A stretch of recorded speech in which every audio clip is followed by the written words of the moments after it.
আজ কৌশিক অমাবস্যা, সবাই মা তারাপীঠে যায় মাকে দেখার জন্য।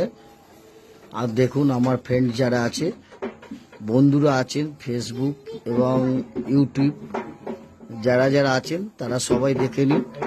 সবাই তো যেতে পারবেন না তারাপীঠে, ওই জন্যে আমার মোবাইল থেকেই আপনারা আমাদের তারা মাকে দেখে নিন। মা তারাপীঠ থেকে আমাদের এখানে এসে গেছে। দেখুন,